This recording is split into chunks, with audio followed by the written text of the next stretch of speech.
시작하도록 하겠습니다. 두 번째 꼭지가 학생부 종합전형과 교과전형인데요. 앞서 혹시 첫 강의 들으신 분 한번 손 한번 들어주시겠어요? 많이 없으시긴 한데 전반적인 첫 강의에서는 진수한 선생님께서 전반적인 강의를 해주셨는데 제가 할 것도 거의 다 해주신 것 같아서 조금 더 종합전형에서 교과전형에서 여러분들에게 좀 세밀하게 좀 팁을 드릴 수 있는 부분이 있다면 그런 부분들 좀 짚고 넘어가면서 1시간 정도 주어진 것 같습니다. 최선을 다해서 설명을 드려보도록 하겠습니다. 네, 저는 원주에 있는 진광고등학교 교사 김선국이라고 합니다. 인사드리겠습니다. 전데요. 저 아닌 것 같으신 7년 전 사진입니다. 제가 이제 강의 갈 때마다 이 사진을 주로 쓰는 이유는 사진 중에 제일 크게 환하게 웃는 사진인 것 같아요. 그래서 환하게 웃는 제 자신이 너무 보기가 좋아서 강의할 때마다 이 사진 올리면서 모든 분들이 여기 모인 부모님도 계시고 학생들이 이렇게 환하게 웃었으면 좋겠다. 특히 올해 같으면 코로나19로 인해서 많이 힘드실 텐데 저도 개인적으로는 고3 학부형입니다. 그래서 참 저도 학부형 심정으로 많이 힘든데요. 올해 3학년 수험생들 좀 환하게 웃는 그런 한 해가 되었으면 좋겠다. 또 그 웃으실 수 있는 것에 제가 좀 더 일조할 수 있으면 좋겠다. 이런 생각하면서 강의 진행하겠습니다. 예, 참 4차 산업혁명 얘기 참 많이 들으셨을 줄 압니다. 세상이 참 많이 변하고 바뀌고 있습니다.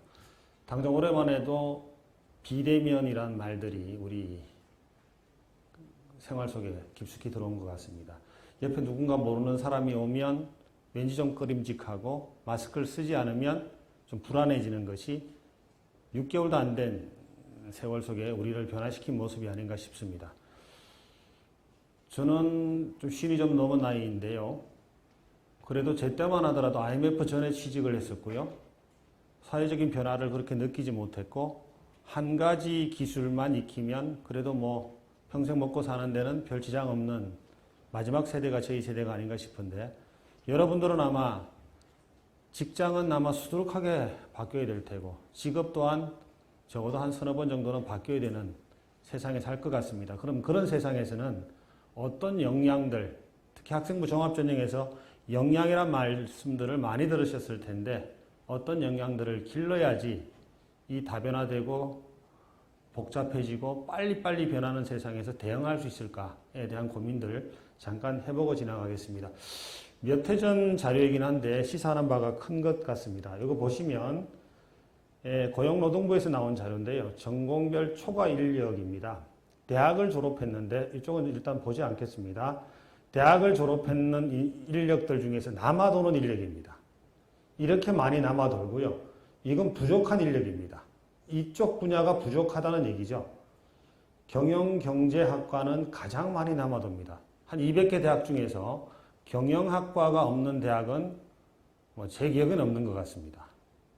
경영학과 정원을 한 학교에 50명씩만 잡아도 200개면 1년에 10,000명씩의 경영학과생들이 쏟아집니다. 이 친구들이 다 취업을 할 수 있을까요? 어떤 분들은 그런 말씀을 하십니다. 경영학과 나와서 취업을 할 수 있을 정도면 서강대 정도 나와야 된다. 그러니까 서성한, 서연고, 서성은 할 때 서강대 정도 나와야지 경영학과 나와서 본인 전공 살려서 취업을 할 수 있다. 이런 말들을 하시는 분들도 뵀습니다. 이것은 뒤에 학생부 종합전형의 전공 적합성과도 연결이 될 텐데요. 여러분들이 굳이 정말로 잘 나가는 인기학과를 가는 것이 정말 바람직한 것인가에 대한 생각들도 대학을 가는 게 목적이 아니지 않습니까? 인생은 대학 이후에도 취업도 있고 일자리도 있고 이런 것들도 다 연계가 돼야 되는 것이기에 미리 한번 사회의 변화를 한번 들여다보았습니다. 이공계통은 역시 보시면 기계금속 쪽이 이렇게 인력이 많이 부족하다. 전기전자 쪽도 아직도 많이 부족하다. 이런 것들을 보실 수 있습니다. 자, 그러면 앞으로 여러분들이 살아가셔야 될 4차 산업혁명 더 포인트 3 이 시기에는 어떤 역량들이 필요한가 이렇게 10개의 역량들을 이렇게 보여주고 있는데요. 보시면 의미 부여 능력, 사회 진흥, 새로운 사고와 변화 적응 능력, 다문화 역량, 추론 능력, 이해 능력, 설계 능력, 협업 능력 이런 것들입니다. 이런 것들은 암기해서 길러질 수 있는 부분들이 절대 아니라는 겁니다. 다른 하나 더 보겠습니다. 10가지 기술들이죠. 복잡한 문제 해결력, 비판적 사고력, 창의력, 관리 능력, 감성 지능, 서비스 지향성, 인지적 유연성 이 모든 것들이 암기해서는 절대 길러질 수 없는 것들이다. 저는 개인적으로 학생부 종합전형이 축소되는 것에 대해서 장래를 보면 대학이 아니라 장래를 보면 우리 대한민국의 인재들을 길러내는 데 있어서는 참 불행한 일이다. 저는 그렇게 생각을 하고 학종으로 길러낸 인력들이 좀 있으면 보시면 아시겠지만 산업사회에서는 암기만 하면 살았습니다. 근데 지금은 어떻습니까? 이해하지 않으면 안 되고요. 여러분들이 제가 있는 학교 어제부터 이제 1회고사 들어갔는데 1회고사 저는 지금 올해 경제를 가르칩니다. 경제를 가르치는데 시험 중에 출제가 잘못됐는지 잘 됐는지 이렇게 한 바퀴 이렇게 교실을 순회하다 보면 엉뚱한 질문하는 친구들이 있습니다. 시험 문제에 해석을 못하는 친구들이 있습니다. 문제 자체가 문제가 아니라 그래서 지금의 대한민국은 문맹률은 전 세계에서 압도적으로 한글 못 읽는 사람은 없는데 문제가 문해력인 것 같아요. 이해를 못하는 친구들이 많은 것 같습니다. 심지어는 어떤 분들은 이런 말씀을 하십니다. 외화, 외국 영화에 자막이 지나가는데 우리 고등학생쯤 돼도 그 자막을 이해를 잘 못해서 영화 장면은 넘어가고 하는데 자막에 자꾸 매달려 있는 친구들이 아직 많이 있다. 독서의 문제인 것 같고 유튜브 세대에도 문제인 것도 같습니다. 영상에만 너무 접하다 보니 이해력이 많이 떨어지는 거 아닌가 그런 생각을 한번 해보게 됩니다. 그래서 보시면 여기 서울대 발표 자료인데요. 어떻게란 말이 많이 나오죠. 그죠? 이해함으로써 알매 이르러야 되고 이해하지 못한다는 것은 어떻게 응용해야 할지를 모른다. 이해 다음에 응용이 생긴다는 얘기입니다. 지금이 여러분들이 길러셔야 될 능력 중에 하나도 저희 세대까지만 하더라도 모방이면 살았습니다. 저는 건축학개론이라는 영화를 보면서 참 공감을 많이 했는데요. 그 건축학개론이라는 영화에 보면 CD 플레이어였나요? 저희들 때는 워크맨이라고 그랬습니다. 테이프 넣는 거였었어요. 그게 소니 것, 페나소닉 것, 일본 제품이 정말 좋았습니다. 갖는 게 로망이었었죠. 근데 우리나라의 전자제품 회사들은 그런 것들을 모방하기만 했으면 됐습니다. 근데 지금은 어떻습니까? 사과를 꺾으려면, 그죠? 사과라는 회사 아시잖아요. 그죠? 사과라는 회사를 꺾으려면 우리는 뭔가 새로운 걸 만들어내야 되죠. 창의성을 기르지 않으면 경쟁에서 살아남을 수 없는 시대가 되었습니다. 그 창의성은 암기에서 나오는 게 아니라 이해에서 나온다. 그런 얘기 드리겠습니다. 자, 요거 재밌는 자료인데요. 한번 보십시오. 대학만 들어가는 게 목적이 아니라 대학 들어가서 학생부 종합전형으로 전공적합성 평가하는 것이나 기업이 채용 전형에서 전공적합도를 평가하는 것 항목을 한번 여러 번 비교 한번 해보시면 거의 비슷합니다. 더 나아가서 숙명여대에서 한 번은 조사를 한 적이 있습니다. 왜 숙명여대를 두고 조사를 했냐면 일단 여대 중에서 남학생들이 아니고 여학생들만 다니는 학교이기 때문에 주로 1학년 입학한 학생들이 4년 내리 쭉 다니고 졸업도 같이 한다는 전제이죠. 종합대학 같은 경우에는 남학생들 같으면 군대도 갔다 오니까 일단 척도가 좀 안 맞는 것 같아서 숙명여대 학생들을 대상으로 정시로 입학한 학생, 교과 전형으로 입학한 학생, 학생부 종합 전형으로 입학한 학생, 논술로 입학한 학생, 각 전형별 입학 학생들의 최초 1학년 1학기 성적과 졸업대의 성적, 그 다음에 대학 입장에서 보면 이 학생들이 중도 탈락률, 대학을 그만두는 비율이 얼마나 될까에 대한 조사를 해봤는데요. 재미있는 통계가 나왔습니다.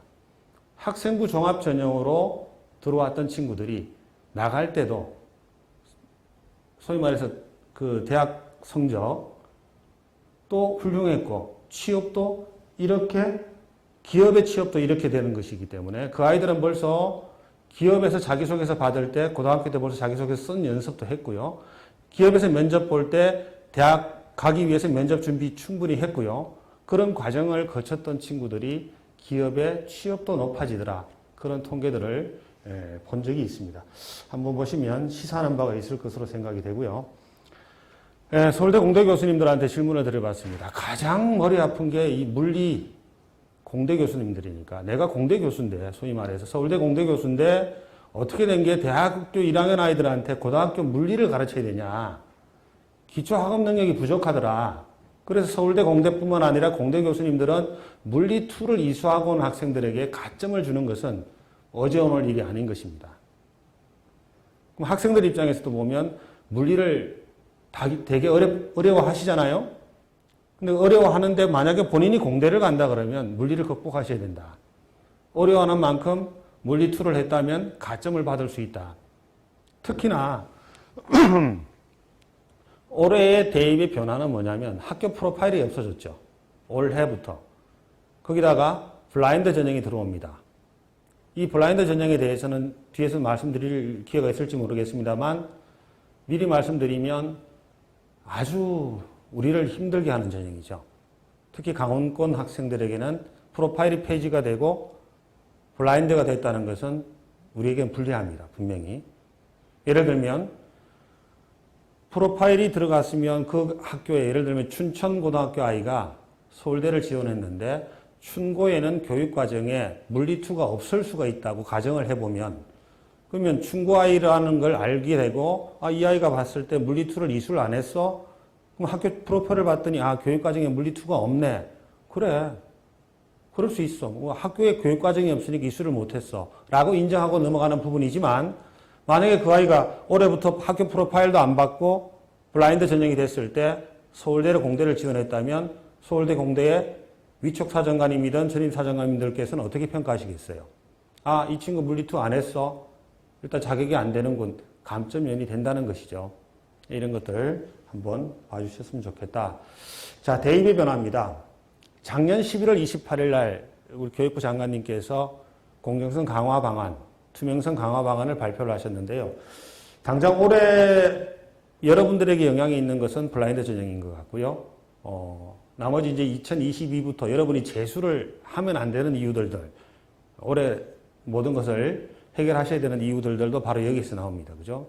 여러분 2학년들과 여러분들은 많은 변화가 있습니다. 수능도 마찬가지고 여러 가지 변화들이 있는데 대입 전형 간의 변화도 많습니다. 일단 정시가 확대됐다는 것 뒤에 한번 말씀을 드리도록 하겠습니다. 자, 종합전형의 투명성, 공정성 강화는 한편으로 얘기하면 블라인드 전형, 고교 프로파일 없애고 이런 것들을 하는 이유는 결국은 생기부에도 아까 진수 선생님도 말씀하셨지만 자동봉진 종합억연까지 해서 작년까지는 4,000자 기록하게 되어 있었는데 여러분들부터는 2,700자까지밖에 기록을 못하게 되어 있습니다. 종합억연이 일단 행동특성 및 종합억연이 1,000자에서 500자로 줄었습니다. 그럼 선생님들 입장에서는 좀 홀가분할 수 있을지 모르겠으나 여러분들을 평가해 줄 만한 것들이 그만큼 줄었다는 게 문제가 되는 거죠. 이런 것들이 그러면 대학 입장에서 보면 학생을 선발하기 위해서 공정하다 그랬는데 대학 입장에서 보면 답답한 것이 학생들을 평가할 자료들이 그만큼 줄어들었다는 겁니다. 그러면 학생부 종합전형에서 자소서도 폐지될 거고 여러분들은 아니지만 추천서는 거의 많이 폐지가 되었고 프로파일도 제공이 안 되고 블라인드인 것이고 이 학생이 어느 지역의 학생인지는 모르잖아요. 예를 들면 블라인드로 가면 서류가 넘어갔는데 어느 동네 아이인지도 모르고 이름도 가려지고 수상기관도 가려지고 봉사활동 기관도 가려집니다. 이런 것들이 갔을 때 과연 어떻게 평가를 할 것인가. 이 아이가 서울 아이인지 아니면 정말 화천 아이인지 알 수가 없다면 평가에 분명히 불리하게 저희들에게는 작용할 것이다. 이런 생각을 해보게 됩니다. 전형간 비율이 조정이 됩니다. 지금 2021 여러분들과는 관계가 없는 얘기죠. 근데 당장 4월 말에 발표가 됐는데 서울의 16개 대학은 거의 40%로 맞추었습니다. 그러니까 여러분들이 재수를 하신다면 어차피 재수생들은 종합전형은 재수생 전형이라고 보기는 어려워서 정시 준비를 하셔야 될 텐데 현 고3들 중에서 과연 우리 강원권 학생들 중에서 정시로 가는 학생들의 비중이 얼마나 될까? 제가 근무하고 있는 학교에서도 정시 자원은 10%가 안 됩니다. 1등 하는 아이도 수시로 가려고 그러죠. 혹시 여러분 여기 계신 분들 중에 난 정시로 가겠습니다라고 하신 분들은 여기 안 와 있겠죠, 일단? 여기 오시지 않으셨을 텐데 정시는 그렇게 어렵습니다. 정시 비중이 확대된다면 재학생들 중에서는 수혜, 특혜를 입는 지역이라고 하면 강남 3구 아이들이고요. 조금 더 간다면 대구 수성구 아이들입니다. 그 외에는 재학생 전형이 아니라고 봐야 됩니다. 정시는. 그런 어려움이 있습니다. 자, 사회통합 전형은 우리 강원권 아이들, 농어촌 전형, 기회균형 이런 쪽으로는 좀 유리할 수 있습니다. 그런 것들. 지역균형 또 10% 돼 있으니까 학교장 추천이 쉽게 얘기하면 고대 학교장 추천이 10%로 확대된다.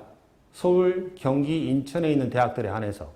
근데 이것도 또한 한번 생각을 해보셔야 될 게 용인에 있는 강남대학교가 학교장 추천으로 10%를 뽑는다고 하면 정원을 채울 수 있겠냐는 생각을 해보게 되죠. 그러면 정원을 채우지 못한다면 서울, 인천, 경기에 있는 대학들이 몇몇 개 대학을 제외하고 10%의 전형을 채우지 못하면 당연히 수시 인원은 정시로 이월된다. 그러면 서울, 인천, 경기에 있는 대학들, 서울의 주요 대학들이 정시 40%로 확대되고 내년 얘기입니다.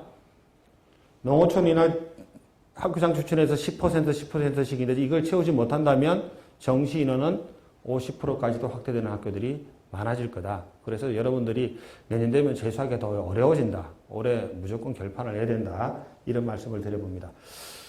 자, 이런 거 학생부 기재 항목 축소 말씀드렸습니다. 나머지 것들은 여러분과는 당장 관계가 없는 것이고 학생부 평가에 대한 것들은 선생님들과의 관계가 있는 겁니다. 이 학생부가 좀 기재가 강화되었고 올해부터 표준안을 만들어서 보급을 한다고 교육부에서 말씀을 하고 계시지만 새 특은 모든 학생들에게 다 적어주게 되어 있습니다.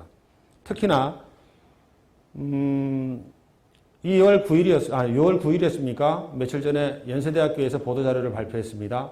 올해 고3 코로나로 너무 힘들어하니 고3의 창체,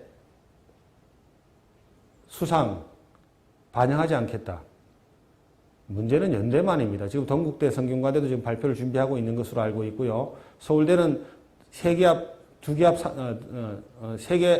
2등급이었는데, 세계합 6이었는데, 세계합 9로 발표를 했는데, 그게 과연 우리에게는 와닿지 않은 것이, 현실성이 없다는 생각이 드는데요. 그러면 여러분들이 종합을 준비하시는데, 연대가 그렇게 바뀌었고, 동국대가 바뀌고, 성균관대가 바뀌었다고 그래서, 3학년의 자율활동, 진로활동을 포기 안 하고 넉넉히 있을 수는 없지 않습니까? 모든 대학들이 다 바뀌었을 때가 문제가 되죠. 이런 어려움이 있을 수 있다. 그래서 2중, 3중의 고통이 따를 수밖에 없다. 이런 생각은 해보게 됩니다. 말씀드렸던 부분입니다. 면접 10년간 보존한다 그러고 녹화도 한다 그럽니다. 이런 부분들 여러분과는 관계없습니다. 대학의 고민은 깊어져 가는 것 같습니다. 블라인드 말씀을 드렸습니다. 4년 예고자 한다 그래 놓고 정부는 좀 뒷걸음질 치는 교육정책을 좀 펴는 것 같고 특히 블라인드는 어떻게 될지 설들은 많이 있습니다. 지금 설들은 많이 있는데 어떤 설들은 뭐 대학에 자료는 보내는데 대학이 결정하게 한다는 등 뭐 이런 설들이 있는데 조금 더 구체적인 것들은 추후에 발표될 것으로 생각이 됩니다. 예, 2021년 이후의 입시 환경의 변화 가장 큰 것은 제가 올해 보면 인구 감소는 물론이고요. 이 재수생의 문제입니다. 작년에 13만 6천 명이 재수를 했습니다. 18년도 13만 이렇게 됐는데요. 6월 18일 날 여러분이 치를 교육과정평가원의 모의평가에서는 매해 보면 6월 달은 재수생이 한 6만 명대가 응시를 했습니다. 9월 달에 보는 모의평가에서는 한 7만 명대가 응시를 했고요. 갑자기 6월과 9월에도 나타나지 않던 친구들이 한 6만 명 정도 플러스 돼서 수능 때는 13만 명 정도가 재수생들이 봤습니다. 근데 올해는 작년에 13만 6천이었는데 올해는 제가 예상컨대 14만 원 넘어갈 것으로 예상이 됩니다. 왜냐하면 코로나로 인해서 대학 정원도 못 가본 대학교 1학년 애들이 여러분 1년 선배들이 많이 있습니다. 벌써 그 친구들 다음 주면 종강하는 학교들이 많을 거예요. 온라인 수업을 했습니다. 여러분들처럼.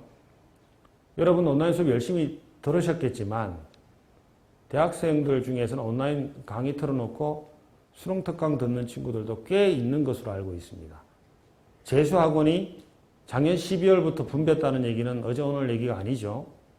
그러면 재수는 어떤 애들이 하냐면 인하대학교 아이들, 강원대학교 아이들은 재수를 잘 안 하죠. 왜냐하면 춘천에서는 강원대가 제일이고요. 인천에서는 인하대가 제일 좋은 학교예요. 나름 뭔가 좀 어깨를 좀 어쓱거리고 다닐 수 있는데 재수는 이런 애들이 하는 겁니다. 서강대학교 아이들은 엄청나게 재수를 고민합니다. 왜? 신촌 로터리 가면 서강대 아이들은 1000명밖에 안 되는데 연대 아이들은 4000명씩 움직입니다. 독수리 잠바 입고 막 돌아다니죠. 서강대는 취급도 안 해주는 거죠.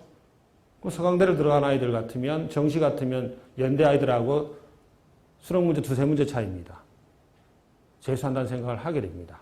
이런 것들입니다. 그래서 그런 아이들이 재수를 생각한다면 올해는 정시나 수능 체제를 맞추는 것도 완화되긴 했지만 조금 어려워졌다. 이런 말씀을 드리겠습니다. 자, 보신 것처럼 수험생 수가 작년에 69,000 감소했고요. 이 영향이 지금 2020 입시 결과들이 입결 자료가 나오는데 보면 마지막에 말씀드리겠습니다만 한양대 교과에서 입결이 엄청나게 떨어졌습니다. 이것의 영향입니다. 수험생이 이만큼 떨어졌기 때문에 입결이 그렇게 떨어졌다고 밖에 추정이 안 될 것 같습니다. 올해 또 이렇게 떨어졌습니다. 여러분들이 사실은 꼭지점이죠. 내년 되면 거의 한 2만 명 가까이 또 올라옵니다. 44만 5천입니다. 여러분들이 꼭지점입니다. 그래서 작년 입결 자료를 가지고 더 5만을 더 낮춰서 보셔야 된다. 교과 전형 같으면 조금 더 0.2, 0.3 정도 낮춰도 봐도 괜찮을 것 같다. 예를 들면 작년 입결이 2.0이었다면 올해는 2.2 정도 될 수 있다라는 생각들 하시고 움직였으면 좋겠다는 생각이 듭니다. 대학 정원 한번 보시겠습니다. 4년제가 35만에 가깝습니다. 여러분은 45만이죠. 약 전문대까지 합치면 이렇습니다. 대학은 다 갈 수 있습니다. 제가 맡고 있는 아이들이 오랜만에 제가 고3 담임을 하고 있는데요. 28명을 맡고 있습니다. 29명을 맡고 있습니다. 그중에 운동부 아이가 2명이 있고요. 아이들 보고 제가 그럽니다. 대학은 다 갈 수 있다. 다 보내줄 수 있다. 왜요? 제가 거짓말 하는 게 아니라 대학 정원이 고3보다도 10만 명이나 많습니다. 작년에 전문대는 56%가 정원을 채우지 못했습니다. 근데 대학을 가는 게 중요한 게 아니지 않습니까? 처음 제가 말씀드린 것처럼 환하게 웃으려면 뭘 하면서 살아야 될까? 정말 직업의 만족도를 생각하면서 환하게 웃을 수 있는 인생이 됐으면 좋겠다는 생각이 들고요. 이렇게 바뀝니다. 20년과 21년 보시다시피 1등급 숫자 이렇게 2,000명 빠지고요. 2등급 숫자 이렇게 빠집니다. 3등급 숫자 이렇게 빠지죠. 다 합치면 10,000명이 넘습니다. 서울에 있는 교과전형 다 합쳐봐 이거 안 되죠. 교과에서 최저를 충족시킬 수 있다면 여러분들에게는 엄청난 무기를 하나 가지게 됩니다. 그러니까 여러분들이 종합이 조금 예측 가능성이 떨어진다고 느낀다면 대부분의 학생들은 6개 수시 지원해서 6종합을 쓰는 친구는 거의 없는 것 같아요. 왜냐하면 불안하잖아요. 특히 올해같이 프로파일이 폐지가 되고 블라인드 전형이 됐을 때 불안감을 느낀다면 하나, 2개 정도는 교과로 안정권을 확보하고 간다는 생각을 하신다면 교과에서는 최저를 충족시키는지 여부는 상당히 중요한 무기가 될 수 있다. 이런 말씀을 드리겠습니다. 자, 종합부터 한번 들어가 보겠습니다. 빨리 좀 한번 넘어가 보겠습니다. 다 아시는 얘기입니다. 근데 이거 정말 중요한 얘기입니다. 내신이 모의고사보다 유리합니다. 더 잘 나오죠. 예를 들면 제가 작년에 명륜고등학교 학생 한 명 수시 상담을 한 기억이 있는데요. 이 친구는 내신이 1.9였습니다. 상당히 좋은 내신입니다. 근데 수시 상담하러 왔길래 저는 얼른 쫓아보냈습니다. 왜요? 걔는 100분위가 모의고사, 6월 모의고사 100분위가 98% 나왔습니다. 정시잣대로 돼보니까 고대 경영 정도는 그냥 가는 아이예요. 정시로. 정시로 고대 경영 갈 아이가 수시 면담할 이유가 있나요? 1.9면 수시로 잘 가봐야 중경 외시 정도 가는 거잖아요. 언론 쫓아보냈습니다. 근데 그런 아이가 과연 우리 춘원강에서 몇 명이나 될까요? 그래서 우리는 이런 고민을 하고 있는 겁니다. 그죠?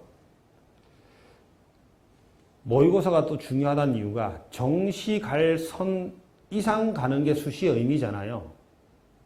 그리고 정시 갈 수준보다 이하로 합격을 했는데 합격 자체가 벌써 정시계가 사라지기 때문에 그렇게 쓸 이유가 없는 거잖아요. 수시 이 6개 카드를. 그렇게 보면 이 중에서 비교과 준비가 되어 있을 때 최저를 통과, 요즘 뭐 최저는 거의 많이 없어졌습니다만 최저 없는 학생부 종합전형을 많이 쓰게 되겠죠. 대부분의 서울에 있는 대학들이 서울대나 고대를 제외하고는 거의 뭐 최저가 사라진 상황이니까요. 한번 보시겠습니다. 종합전형의 특징입니다.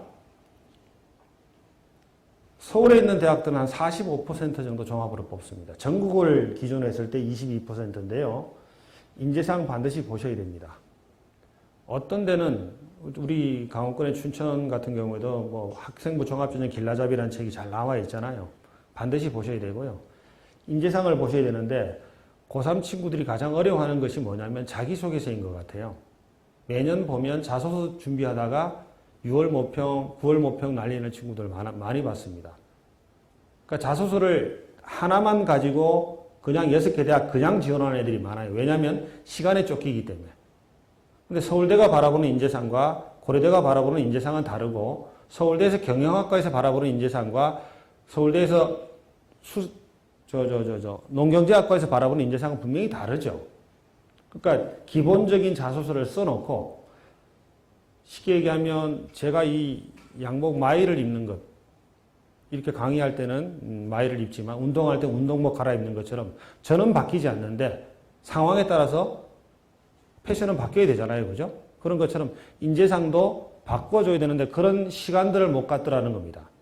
그래서 자소서는 지금쯤 준비하셔야 되고 이력고사가 끝나면 6개 중에서 특히 4번 항목 같은 경우에는 학교보다 다르다는 거 이해해 주셨으면 좋겠습니다. 자, 보시면 결과 보도는 과정, 노력, 변화 이런 것들이 더 중요하다. 이걸 알기 위해서 학생부 교과 전형은 공부 잘한 아이를 뽑는 겁니다. 고등학교 때 내신 성적 좋은 학생 뽑는 거예요. 잘한 아이를 뽑는다면 학생부 종합전형은 공부 잘 할 아이를 뽑는 겁니다. 발전 가능성이 있는 아이, 전공적합성이 있는 아이, 공감 능력이 있고 협업 능력이 있는 사회성이 있고 인성이 있는 아이를 뽑고 싶은 게 종합전형입니다. 그래서 교과 성적으로만 뽑지 않는다는 거죠. 안타까운 것이 종합전형이 공정하지 못하다, 투명하지 못하다 그래서 종합전형이 올해 축소되었습니다. 2학년 아이들부터는. 그런 부분들이 사실은 평가를 하는 기준 자체를 몰라서 내신으로 뽑는 게 아니라는 거죠. 경희대 레오르네상스 전형에 저희 학교 아이가 인문계 1등한 아이였습니다. 결론부터 말씀드리면 경희대 1차에서 떨어졌습니다. 경희대 1차 다음에 서류 점수를 보내왔는데요. 경희대 그 학과는 1차 3배에서 통과하는데 90점 정도가 1차 컷이었어요. 이 아이는 82점밖에 못 받았습니다. 내신이 1.1인데요. 당연히 얘는 불합리하다고 하겠죠. 문제는 내신이 1.1일지라도 경희대 레오르네상스에서는 학업 역량은 20%밖에 반영하지 않습니다. 전공적 합성 30%입니다. 그러니까 1.0이어도 20점인 거예요. 4.0이라고 그래봐야 뭐 한 7, 8점 까먹을 수 있겠죠? 근데 전체적으로 보면 전공적 합성, 발전 가능성, 인성 부분이 훨씬 더 큰 비중을 차지하기 때문에 내신이 좋다고 뽑히는 전형이 아니라는 걸 잘 몰랐던 거죠. 그런 부분들 말씀을 드려보겠습니다. 자, 전형 좀 빨리 나가보면 뭐 이런 전형들이 있고 서류 일괄 합산하는 데가 서울대이죠. 그러니까 뭐 1단계도 없이 그냥 쭉 갑니다. 5개 단계에서 거쳐서 가는 단계가 있고 주로 단계별 전형 두 번째가 가장 많습니다. 1단계 서류, 2단계에서 1단계 서류 70%, 2단계 면접 30% 이런 대학들이 주로 많이 있죠. 뭐 건국대, 경희대, 고려대 뭐 이런 것들이 쭉 많이 있습니다. 아주 디테일하게 설명은 못 드리겠습니다만 예를 들면 건국대의 KU 자기 추천, 경희대 레오네상스는 비슷합니다. 근데 건국대, 경희대 말이 나와서 팁을 하나 드리면 지방에 있는 학생들의 건국대, 경희대의 등록률은 45%쯤 됩니다. 그러니까 지방의 부산, 대구, 대전 아이들은 부산대 포기하고 경북대 포기하고 충남대 포기하고 가는 마지노선 정도가 건국대 정도, 동국대 정도입니다. 국민대만 보면 지방 아이들 등록률은 25%로 떨어지고요. 상명대는 15%밖에 안 됩니다. 즉 우리 춘천 지역 아이들은 오히려 강원대를 포기하고 국민대 정도 갈 생각이 있는 친구들은 건국대, 경희대보다는 국민대가 더 쉽다는 얘기죠. 지방대 아이들이 등록률이 더 작기 때문에 경쟁률이 더 떨어질 수 있다는 말씀을 드려보겠습니다.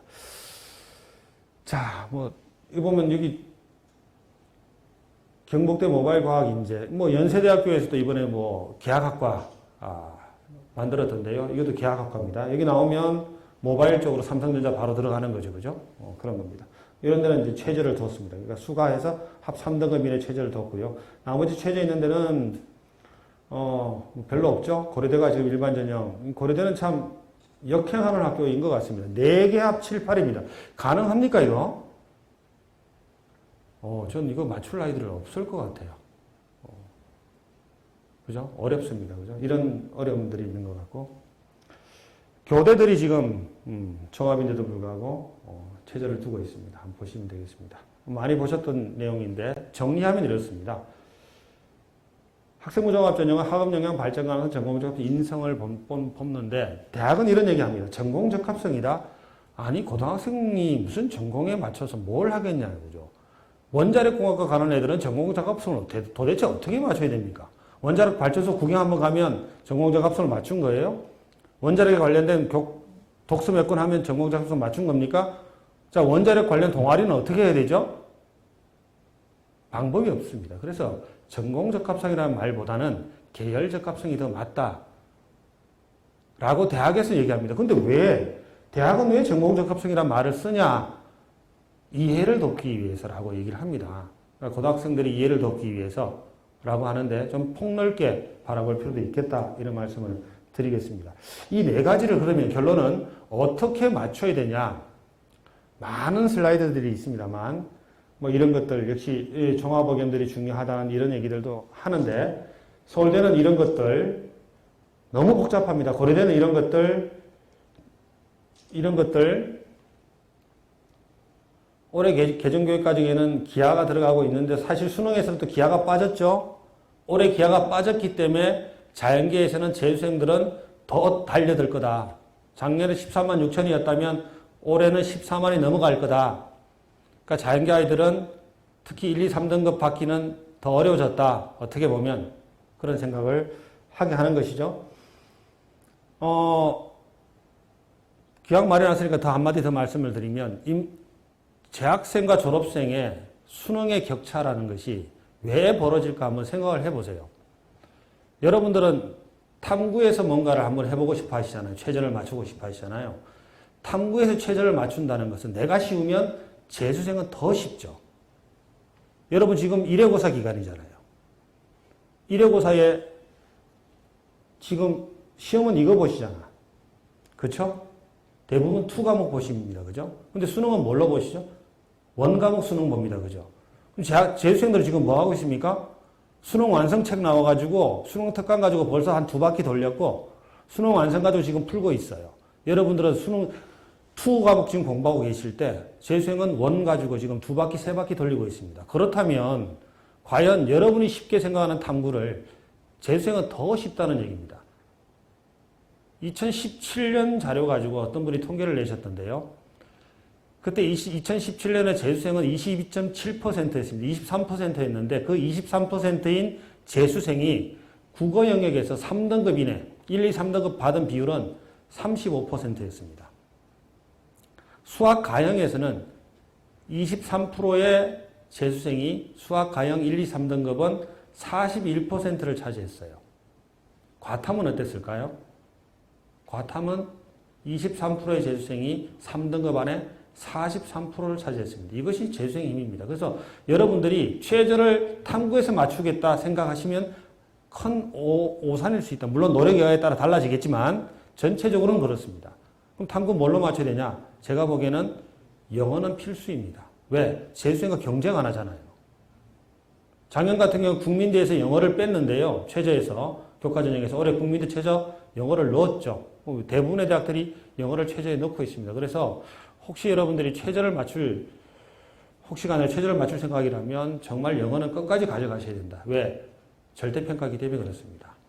모든 것들은 다 상대평가인데 그렇습니다. 그렇습니다. 선택 과목 지정했는데 대학은 바뀌지 않았다.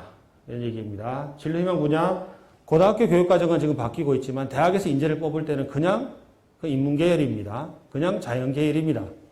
바뀌지 않았다는 겁니다. 그 말씀 드리겠습니다. 학생부 종합전형 일단 교과 등급 중요합니다. 안 본다는 게 아니잖아요. 레인지인데 문제는 지금 합격자의 선도를 보면 학생부 종합전형에서 한양대는 이 정도 1등급 초반대, 중반대 이렇게 쭉쭉쭉 보면 이런 것들을 보실 수 있습니다. 밑에 보면 동국대는 조금 더 숭실대 조금 더 내려가죠. 국민대 조금 더 내려갔습니다. 이렇게 내신 영향이 분명히 있다는 것 말씀을 드리고 여기 보시면 3등급대 밑으로는 좀 어렵다. 그죠? 종합이지만 어렵다.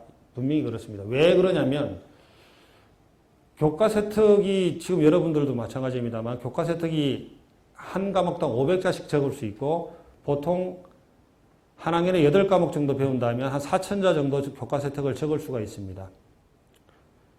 학업 역량 전공 적합성 발전 가능성 인성을 어떻게 4개를 오늘은 학업 역량 채워야지 내일은 전공 적합성 채워야지 이게 안 되잖아요. 그럼 아까도 말씀드린 것처럼 어떻게 가야 되냐? 교과에서 가야 된다. 교과를 가지고 그 속에서 뭔가 내가 하나 끄집어낸다면 그걸 확장시키고 독서를 가져오고 확장시키기 위한 책도 읽어야 되고 확장시키기 위해서 동아리 활동도 하게 되고 동아리 활동하고 독서하다 보니까 자연스럽게 대회가 있으면 대회도 나가게 되고 수상 경력까지 쌓이게 되고 그런 것들이 보고서 형태로 제출하게 되고 그러면 세특이 기록이 되고 이런 것들이 유기적 연관성을 가지고 움직였을 때 학업 역량뿐만 아니라 발전 가능성, 전공 적합성, 인성 부분 왜 동아리 하게 되면 협업도 하게 되잖아요. 그죠? 공동체 의식도 생기게 됩니다. 이런 것들이 나는 오늘 학업 역량, 내일 발전 가능성, 모레는 전공 적합성이 아니라 학업 역량을 가지고 어떻게 움직여 갈까에 따라서 이런 것들을 키워나갈 수 있다는 것으로 이해해 주시면 될 것 같다. 자, 떨어진 거 보면 이렇습니다. 이런 친구들이 불평불만을 갖는 거죠. 제가 있는 학교 아이 1.1 경희대 떨어졌을 때 불평불만을 가졌습니다. 왜? 걔는 학생부 종합전형 이해를 못했습니다. 평가 기준에 대해서. 내신만 1.1이었지 생기부를 뜯어보면 아무것도 활동한 게 없는 거죠. 봐줄 게 없었다는 얘기를 드리는 겁니다. 자, 1등급 때 불합격 사례, 2등급 때 합격 사례. 학종은 불공정하다. 서류과정 평가 이해가 부족하다. 대학별로 모집 요강을 철저히 좀 보셔야 되는데요. 다 보실 필요는 없지만 내가 지원하고자 하는 대학에서 나의 강점이 어디에 나타나야 될까에 대한 것들. 예를 들면 학업 역량을 건국대 KU 자기 추천을 쓸 건가? 그죠? 건국대 학교장 추천을 쓸 건가? 둘 다 학종인데요. 평가 기준이 다르다는 겁니다. KU 자기 추천은 전공 적합성이나 발전 가능성에 더 무게를 뒀고요. 학교장 추천에는 학업 역량에 더 무게를 뒀습니다. 내신 좋은 애들은 일로 가야 되는 거예요. 경희대 고교연계도 마찬가지입니다. 그렇게 가야 되는 겁니다. 그죠? 네, 그런 것들을 이해해 줬으면 좋겠다. 자, 이거 실적의 나열은 아니라 역량입니다. 역량은 이렇게 말씀드릴 수 있을 것 같습니다. 밥그릇에 물을 채우면 얼마만큼 채울 수 있는 거죠? 밥그릇에 물을 가득 채워봐야 밥그릇 크기를 넘지 못하죠. 그릇의 크기를 키우는 게 역량이라고 보는 겁니다. 수조에 물을 채우는 것과 풀에다가 물을 채우는 것과 강에다 물을 채우는 것과 학생들이 역량을 어떻게 키워나갔는지 발전 가능성, 아까도 말씀드린 것처럼 학생부 종합전형은 공부 잘한 아이를 뽑는 게 아니라 공부 잘할 학생을 뽑는 겁니다. 역량을 키운 아이들. 자꾸 넘어져 보고 혼자 탐색하고 연구하고 혼자 뭔가 모색해본 경험들이 생기부에 나타나고 자수에 나타난 아이들. 스키나 보도를 처음 배울 때 어떻게 가르치죠? 넘어지는 거 가르치잖아요. 왜요? 넘어져 봐야지 일어설 줄 아는 거죠. 그런 것들을 가르치기 위해서 역량을 키우는 연습들을 한 것들을 보자는 겁니다. 그래서 서울대는 지적 호기심을 가진 친구들을 뽑으려고 그러고 고려대는 창의성 있는 인재를 뽑으려고 그러는 것이죠. 이런 것들은 역량을 키우는 경험 속에서 그런 것들이 독서를 통해서 나타나든 교과 수업을 통해서 나타나든 이런 것들이 나타나서 말씀드리겠지만 동기, 과정, 결과 그 속에서 이제 자기소개서 쓸 때는 의미와 변화까지도 녹여낼 수 있도록 그런 것들이 필요하다는 말씀을 드리겠습니다. 이런 것이 아까 제가 말씀드린 것처럼 각 활동의 유기적 연결고리입니다. 제가 예를 들면 여러분께서 생물 시간에 줄기세포를 배웠습니다. 줄기세포에 대해서 관심이 가기 시작했죠. 그럼 관심이 가면 뭔가 찾아봐야 되잖아요. 네이버 지식인에 검색하십니까? 그런 걸 생기부 쓸 수는 없어요. 네이버 지식인에 답글은 초딩이 70% 단다는 거 아시죠? 그거 가지고는 답이 안 나온다는 거죠. 그럼 뭘 하셔야 됩니까? 뭐 독서를 하신다든가 영역을 확장시키는 겁니다. 역량을 키우는 거예요. 그래서 크기를 키우는 겁니다. 독서를 통해서 독서에도 충족이 안 됩니다. 그럼 독서에 충족이 안 되면 뭐죠? 테드 강의를 듣는다든가 리스나 논문 자료집을 인용하는 건데 문제는 테드 15시간짜리를 다 들어야 된다? 아닙니다. 서울대 교수님도 논문 쓰실 때 참고 문헌에 기록되어 있는 그 책들을 처음부터 끝까지 다 읽으셨을까요? 아니에요. 필요한 것들 몇 페이지만 읽고도 참고문에 적어 두시는 거거든요.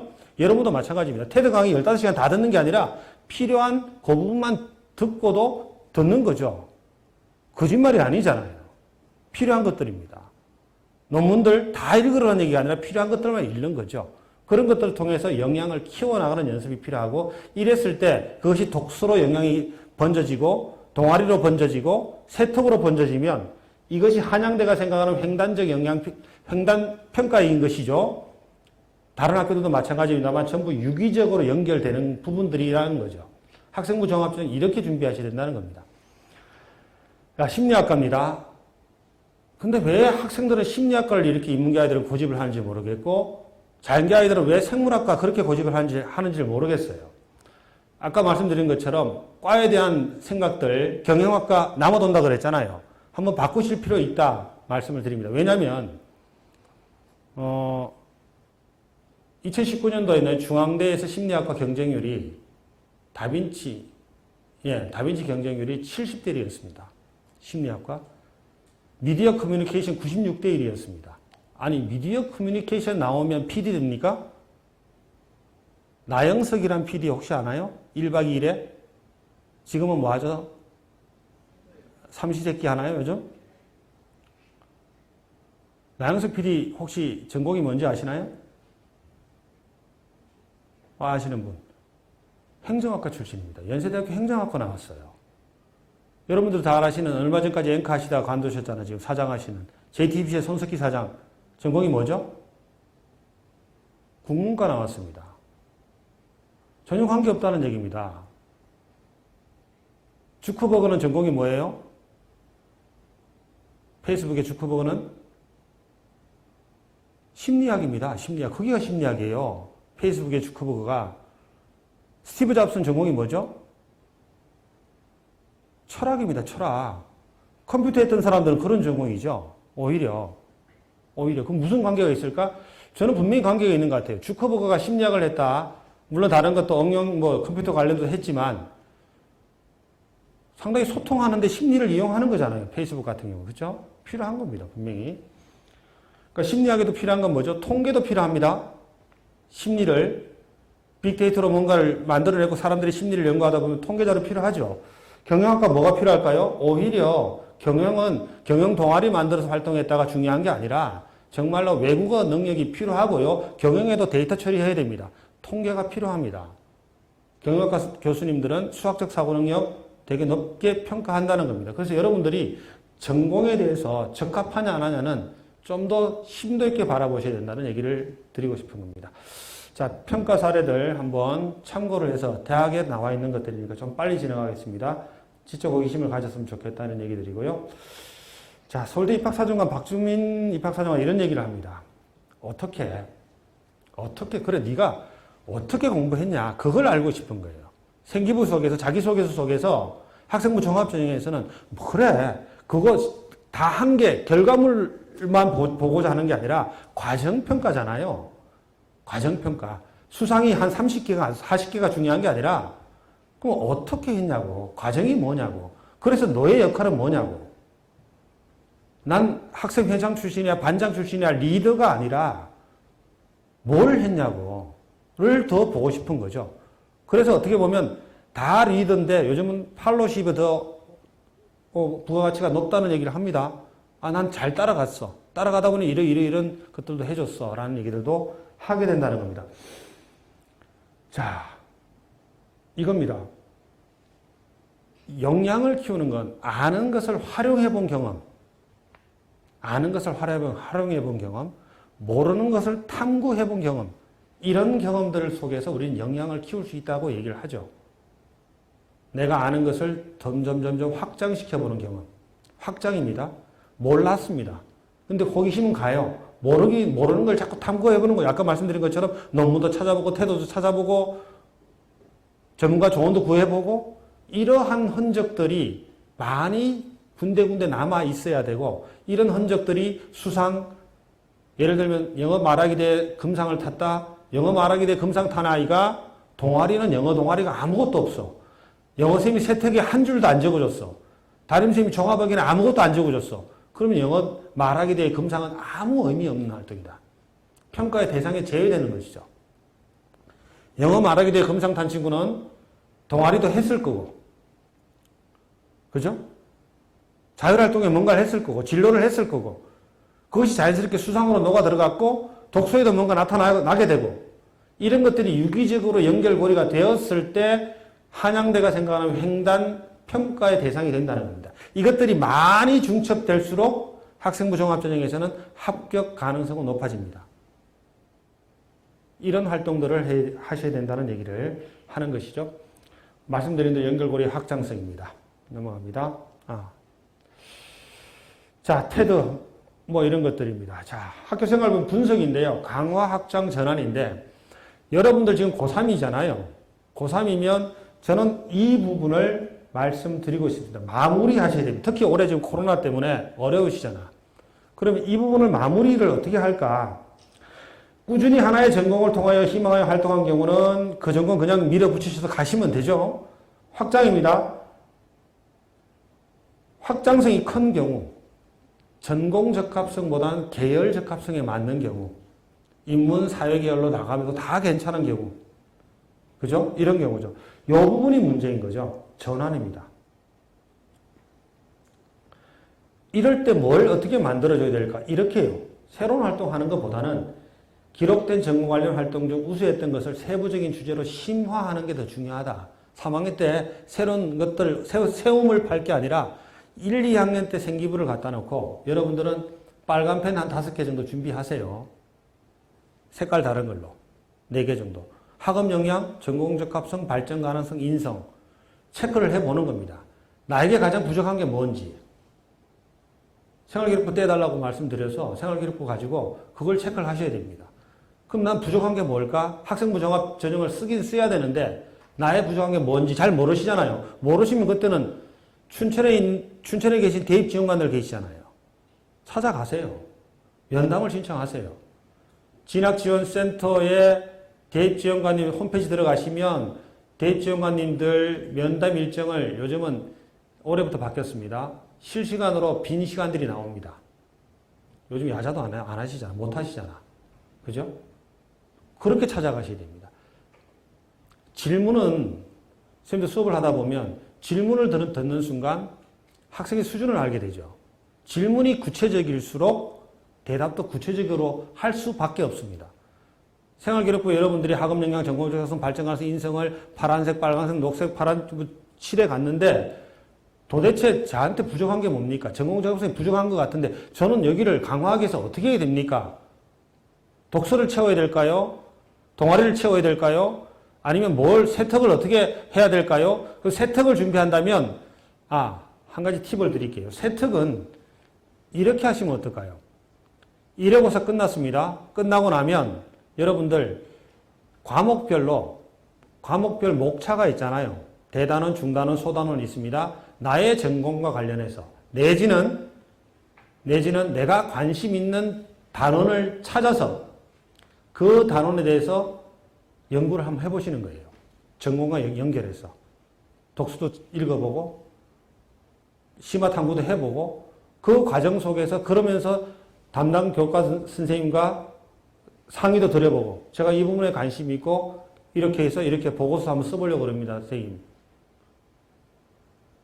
매 시간 관심 가지면 그 학생 대학 못 갑니다. 그렇죠? 한 학기에 한두 번이라도 그런 관심을 갖자는 거죠. 그걸 가지고 반드시 담당 선생님과 상의를 드리고 보고서 쓴 걸 가지고 나중에 담당 선생님께 제출하면 그게 교과 세특이 되는 거지 않습니까? 그죠? 그게 보고서입니다. 어려운 게 아니라는 거죠. 그 속에 여러분들이 아까 얘기했던 것처럼 테드를 한번 들었다든지 논문은 뭘 찾아봤다든지 그러면 훨씬 더 풍성해지는 세특이 나오겠죠. 자, 바로 이겁니다. 그죠? 이것이 교과활동의 실제인데 이거 아니죠. 이러면 대학 못 간다니까요. 그죠? 매 수업 시간에 어떻게 지적 호기심을 갖나요? 어렵습니다. 호기심 주제 다양한 방법으로 탐구하고요. 이걸 일기시도 잘 기록해두고 반드시 담당 선생님과 피드백을 받고 그 다음에 이것을 모아서 보고서 작성하고 나중에 야 가져와 그러면 제출하면 선생님도 얘가 나한테 왔다 갔다 했어. 어드바이스도 구했어. 조언도 구했어. 오케이. 그래. 세특 열심히 활동했네. 대단히 많은 시간이 필요한 게 아니라는 겁니다. 자율활동 마찬가지입니다. 이런 식으로 엮어가셔야 된다는 거죠. 이런 식으로 엮어가셔야 된다는 겁니다. 여기에서 이제 더 이렇게 생기부에 기록이 되어 있다면 그 다음에 자기소개서는 어떻게 쓰면 될까요? 동기, 과정, 결과, 그 다음에 자소서는 뭘 써야 돼요? 배우고 느낀 점, 의미와 변화를 써주시면 자기소개서가 완성이 되는 겁니다. 그래서 자기소개가 그렇게 어렵지 않다. 근데 서울대 가는 녀석도 고대 가는 녀석도 자소서 가지고 두세 달 그냥 시간을 흘려보내더라는 겁니다. 자, 세월은 변해도 본질은 변하지 않습니다. 제도는 바뀌어도 본질은 바뀌지 않습니다. 우리는 경쟁해야 되고요. 가장 중요한 게 뭡니까? 여러분들은 갑인가요? 어린가요? 대학 입장에서 봤을 때는. 대학을 가는 목적 입장에서 봤을 땐 여러분이 갑이에요? 어리예요? 어리입니다. 그러면 나를 뽑아달라고 호소해야 됩니다. 특히 종합전형은. 제발 나를 뽑아주세요. 경희대 아까 하다 말았는데 경희대 생물학과 경쟁률이 한 네오르네상스에 40대 1 정도 됩니다. 종합전형의 40대 1의 경쟁률이면 논술의 80대 1의 경쟁률과 맞먹습니다. 왜? 최저가 없으니까요. 최저가 없으니까 전부 실질 경쟁률이잖아요. 근데 왜 학생들은 생물학과를 가려고 그러죠? 서울에 있으니까요. 지방의 애들은 수원 캠퍼스는 캠퍼스로 여기지도 않는가 봐요. 그러면 수원 캠퍼스에는 경희대는 어떤 학과가 있냐면 식물, 환경, 신소재 학과가 있습니다. 이런 식물, 환경, 신소재 이건 뭐야? 알고 보면 생물학과보다 훨씬 더 폭이 넓을 수 있습니다. 근데 여기는 캠퍼스가 수원이고 과 명칭도 조금 독특하니까 경쟁률은 훨씬 낮죠. 진로는 더 다양할 수 있다는 겁니다.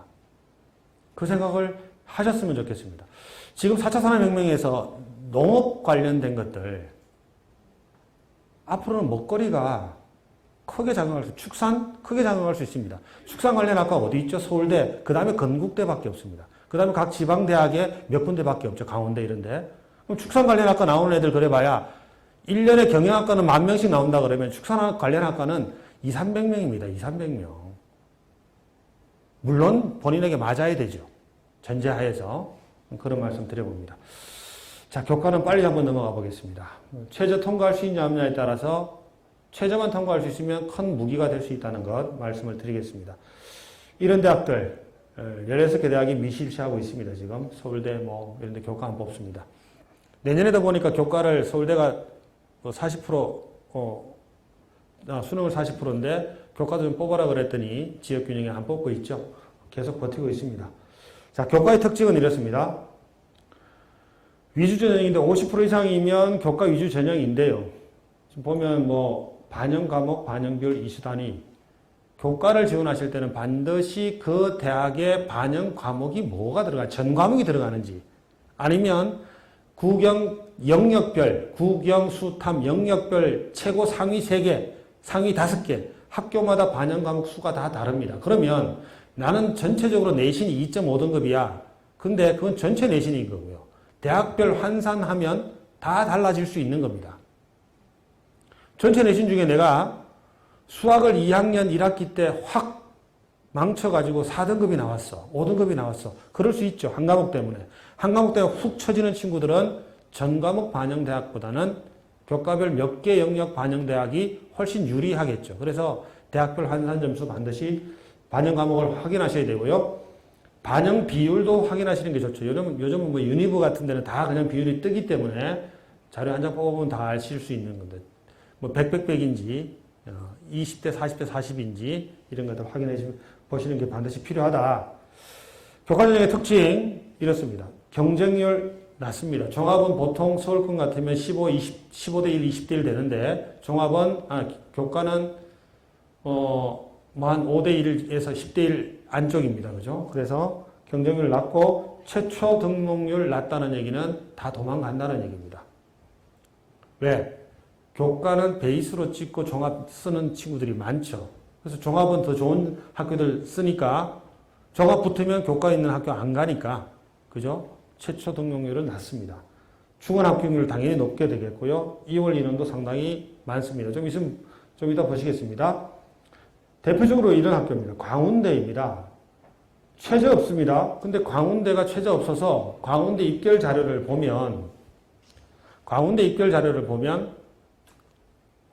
광운대가 이렇게 높았나 싶을 때가 있습니다. 왜냐하면 이건 거의 정설인 것 같아요. 광운대는 어느 순간 추가 합격을 뽑지 않습니다.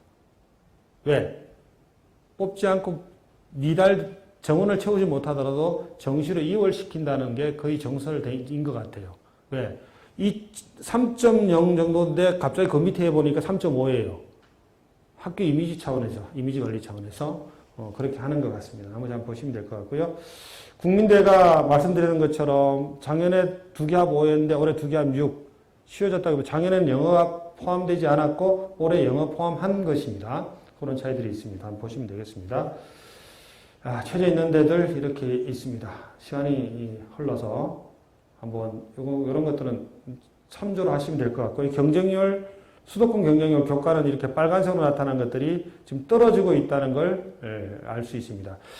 수능 인원이 아까도 보신 것처럼 지금 재학생들은 작년보다도 오히려 또 56,000 더 떨어졌지 않습니까? 그러면 이건 올해는 더 또 반영해서 보셔야 될 필요가 있다. 그래서 추정컨대 0.2 내지 0.3 정도 더 떨어질 수도 있고, 또 다른 것은 작년에 졸업생들은 문이과 구분이 있어서 문과는 문과끼리, 이과는 이과끼리 경쟁했지 않습니까? 올해는 어때요? 여러분들은 수학 같은 경우에 대표적이지 않습니까? 수학, 수1, 수2를 어떻게 했습니까? 문이과 다 했죠. 제가 있는 학교에 문과에는 수학은 1등급이 없습니다. 왜? 자기네들로 경쟁을 했기 때문에. 그래서 인문계 학생들의 입결은 더 내려갈 수 있다. 추정해 볼 수 있을 것 같습니다. 강원군 경쟁률도 보시면 될 것 같고요. 말씀드렸던 것처럼 재수생과 재학생들의 경쟁은 이렇듯 큰 차이가 난다. 말씀드리겠습니다. 자, 마지막입니다. 한양대 입결 자료 한번 올해 거 가져온 작년 건데요. 보시면 국어 교육과 한번 보시겠습니다. 1.13, 1.12 한양대 교과 최저 없지 않습니까? 작년 1.8입니다. 국어 국문과 보시겠습니다. 1.17, 1.39인데 작년 1.70이었습니다. 이게 수험생의 변화인 것 같습니다. 올해는 56,000 더 떨어졌습니다. 마찬가지입니다. 여기도 보시면, 잘게도 보시면 1.48도 수학교육과 보이시죠? 1.04, 1.18에서 1.48로 갔습니다. 이렇듯 입결 자료가 한양대가 이렇게 떨어지고 있습니다. 그럼 좀 공격적으로 교과를 써보셔도 될 것 같다는 생각을 해보게 됩니다. 올해는 56,000이 더 떨어졌으니까요. 경쟁률 보시고 경쟁률 한번 보시면 경쟁률은 별 변화가 없습니다. 그죠? 비슷했습니다. 국어교육과 별 변화 없고 국어국문과 오히려 작년 5대1에서 7.5대1인데도 그렇게 떨어졌습니다. 그렇죠? 자, 근데 지금 충원율입니다. 보시면 한양대는 이렇게 많이 돌아갔습니다. 500%씩 돌아가고 있습니다. 한번 보시면서 내년은 이렇게 또 바뀝니다. 수능이 이렇게 많이 올라갔습니다. 2022학년도 고등학교 2학년 아이들부터는 수능은 이렇게 많이 증가하고 있다는 말씀 드리면서 코로나19로 인해서 많이 힘드실 텐데도요. 오늘 짧은 시간에 종합전형과 교과전형 어느 정도 좀 말씀을 드렸는데 도움이 되셨는지 모르겠지만 환하게 웃을 수 있는 고3 생활 됐으면 좋겠고 가장 중요한 건 세 가지 금이 있다 그러잖아요. 황금, 소금, 보다 더 중요한 게 지금인 것 같습니다. 지금을 좀 어렵지만 즐기시고 내년 이맘때는 환하게 웃으실 수 있는 여러분들이 됐으면 좋겠습니다. 이상 마치겠습니다. 고맙습니다.